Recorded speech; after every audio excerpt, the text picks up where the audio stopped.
Are you a leader, a people leader, or a manager of people, and you oftentimes feel the need to oversee every aspect of the work?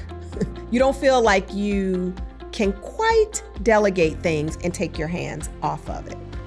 There's a fear around that. Are you a colleague who typically likes to work alone because you feel like you can get things done better, easier, faster if you do it alone? Well, I'll tell you, what you might be struggling with is compulsive control. Drum roll there. So, control is the drug of choice for codependents.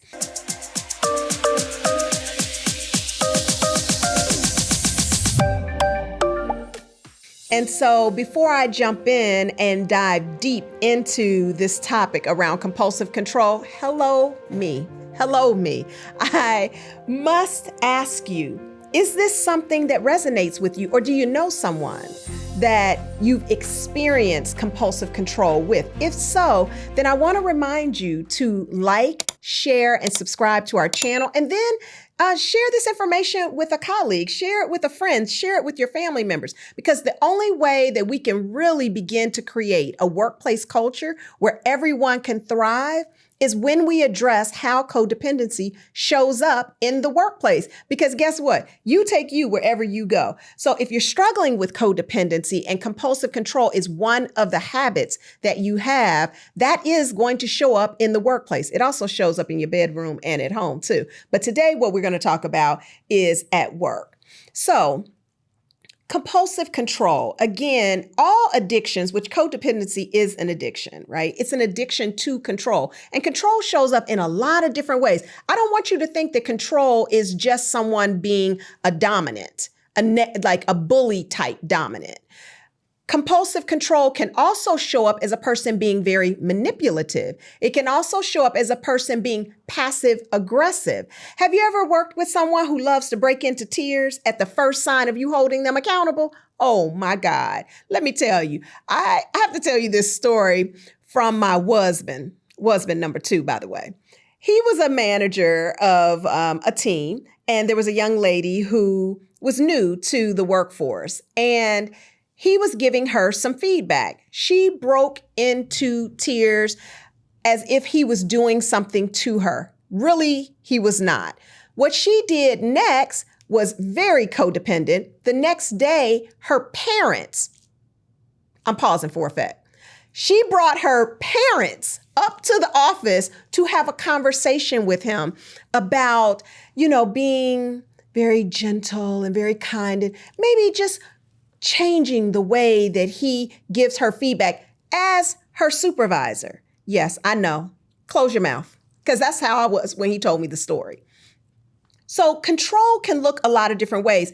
By her bringing her parents into the workplace, which was completely inappropriate, that was a form of manipulation and control. She did not feel powerful enough or strong enough in herself to, one, receive the feedback, ask questions, and then use what worked. What she did is went outside of herself to bring someone else to be her proxy, to be her defender, okay? Now, workplace bullying is another way that compulsive control shows up.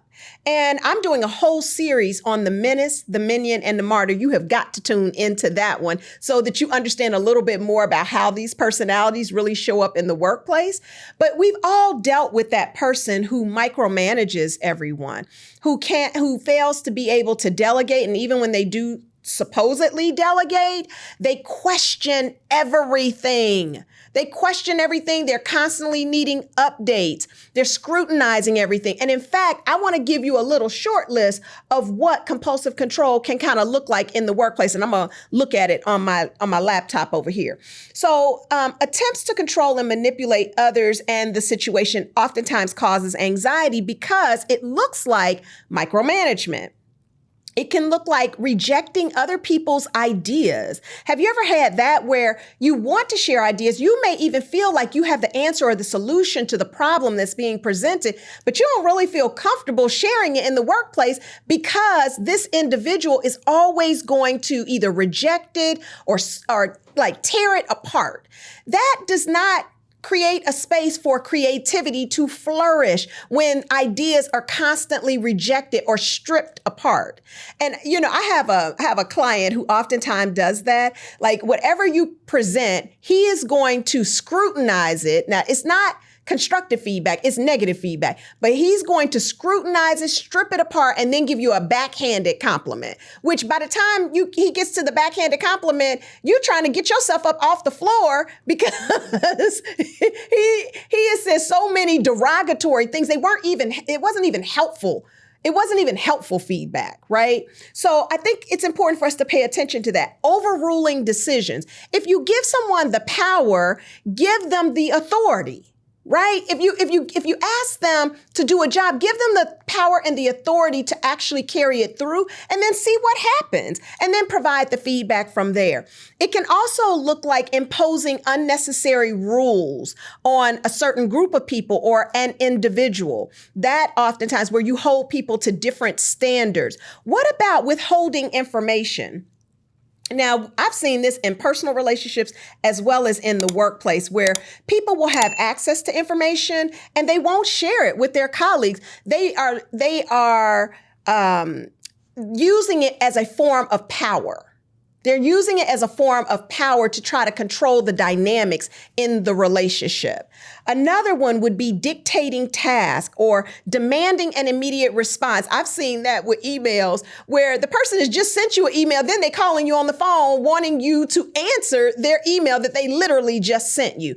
That is compulsive control. Taking credit for other people's work, punishing minor mistakes. Oh my God. I have seen this so many times in the workplace where people are terrified to even make a mistake. Mistakes are going to happen. The question is, can we rebound from it? Can we learn from it? Can we become stronger from it? Did we have the right systems, the right process, the right people on the assignment? Those are the questions that we need to be posing to ourselves, not actually demeaning the person because the mistake was made. We got to find out why the mistake was made. What is it that they needed? What could have helped to course correct that so that we don't make that same mistake in the future? And then finally, monitoring personal time. We see that a lot where the person, you want to know every second of every day, what is the person doing? I saw this a lot when COVID first hit, and some people were not accustomed to working from home. And so they're also not accustomed to supervising from home either. And so they wanted to know every second of that 8-hour day, what was their employee doing? And they wanted to figure out how they could really track that. That is not the right. Let me not say right, because that's judgment. That is not the most effective way to lead. If you are in a situation with coworkers where you can't trust them, then that's a bigger issue that we need to discuss. Most of the time, this sense of control is coming from the inability to trust yourself. That's where it starts. Trusting yourself to hire the right people, putting them in the right position, and equipping them to be successful. Trusting yourself to be able to give constructive feedback without judgment. Whenever you have people who are judging other people, it's because they judge themselves. That's why. So the tips for today around compulsive control, really, I was sharing with a friend here that if you spot it, you got it. Hello, me. Hello, me. So whenever you're feeling like someone is being controlling towards you, the first thing you want to do is a self-check. Where are you perhaps being controlling in other areas of your life or in other ways? As I've said, manipulation, withholding information, being passive aggressive. Where is that showing up for you? The second tip I want to offer is focus on building trust within yourself. And by tuning in to the Conquer Codependency Bootcamp, I'm going to show you exactly how to begin to build trust, more trust in yourself so that you can lead from a position of power and strength rather than control and force. Now, If you need support, as I've said, the Conquer Codependency Bootcamp is by far the way to go, but I don't want you to do that without dropping a comment below. I really want to know what's going on with you. Does any of this resonate with you? What kind of issues are you having? Feel free to share those down in the comments section. And don't forget, there's no question that is too stupid, too long. I want to hear from you. And I promise you, the issues that you think you're having and that you're isolated or alone or it only applies to you and your workplace is not the truth. I've coached thousands of people in my life, and I just continue to see the same patterns over and over and over again. Codependency is not a diagnosis. It's just a set of dysfunctional habits that we have developed in order to learn how to survive. So when you drop your comments below and you tell me what's going on with you, I can support you through this journey to taking back, transforming, and learning how to win in the game of life.